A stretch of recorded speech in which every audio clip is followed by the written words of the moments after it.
Sweden. The Fate of the Furious is directed by F. Gary Gray and stars Vin Diesel, Charlize Theron, Michelle Rodriguez, Dwayne "The Rock" Johnson, and just so many more people, man. After Dominic Toretto goes rogue and joins up with a hacker named Cypher, the gang must fight to stop her from literally taking over the world and also make sure that Dom is okay. This is the 8th installment of the franchise and the 5th director change since the first one. As many people know, the film series started off as a street racing films with a crime element, and after the reboot of the 4th one, the crime element became more of a thing and they became more action heist movies.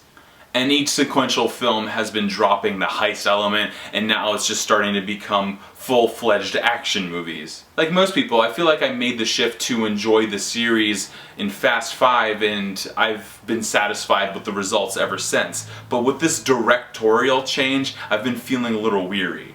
F. Gary Gray is an efficient director, and his first film, Friday, is one of the greatest American comedies of all time. And after the success of his last film, Straight Outta Compton, and the fact that he has literally worked with essentially half the cast of this movie previously, there's no wonder why he got the job.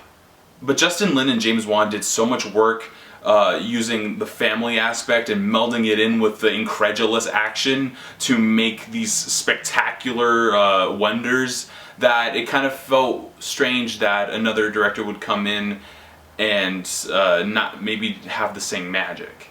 But to my surprise, he did something that the series feels like it desperately needed, to rip off the scab of street racing.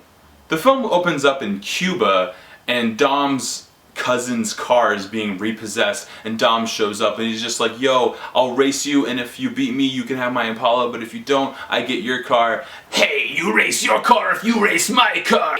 No, you race my car if I race your car. But the guy's just like, oh, well then you have to race his car. And his car is, they make it apparent that it's the slowest in all the island, and the other guy's car is the fastest in all the island. Those are quotes from the film. So Dom takes out this rusted old bug and like rips all the parts off of it to make it faster, and then adds a little magic from a Coke can. Dom comes across many obstacles. Eventually the car catches on fire, and when they cross the finish line, the flaming vehicle soars into the Bay of Pigs like a phoenix.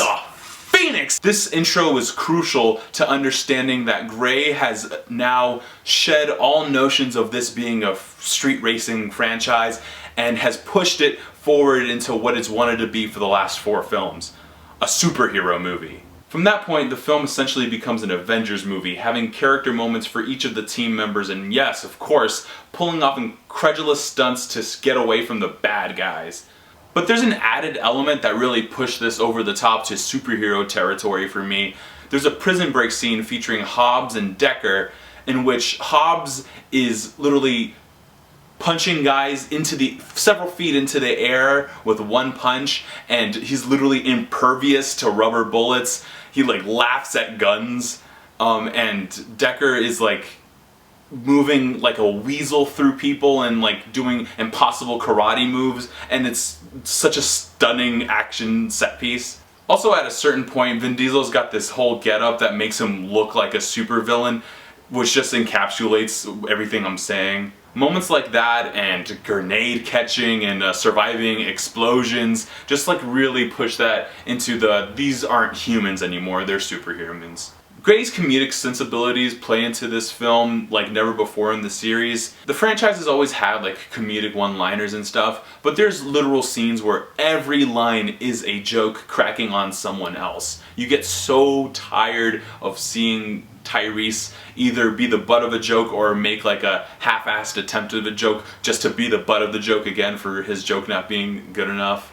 But you never get tired of Dwayne Johnson and Jason Statham's dick swinging contest. Charlize Theron is this master hacker who's like some sort of digital ghost. And I always have a problem with hacking in movies. It always feels like it's being fake just to heighten for the film's purposes. But in this film, it's like magically fake but doesn't cover up giant plot holes that it leaves in its wake.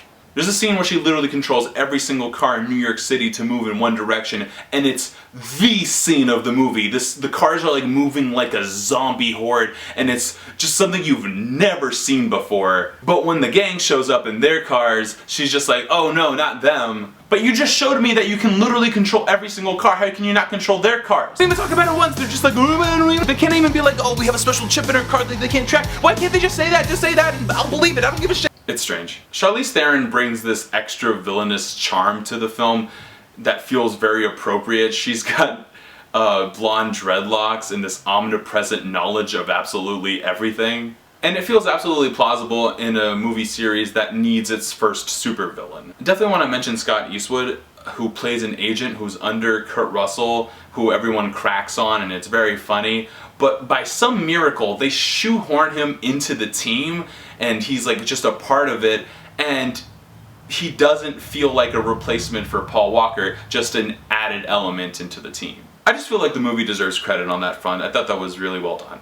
Speaking of which, much like Furious 7, there's a strange pit in your stomach wondering like how they're gonna deal with the Paul Walker passing situation. And for like, based on the plot of the movie, you're kind of wondering like, are they gonna use this like exploitatively and I'm gonna feel weird? But no, they do a good job of completely just ignoring it, except when there's like a cheesy moment, and I don't know, it's fine. The movie, I think they deserve it.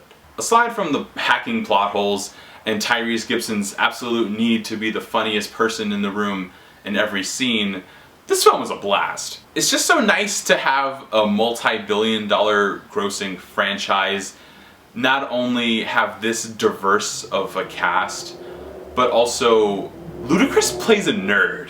The Fate of the Furious heightens the series to the point where it feels logical that in Fast 9 they will go to space and they will fight the moon alien played by John Malkovich. Yeah, it's great stuff. 3.5 stars, go see it.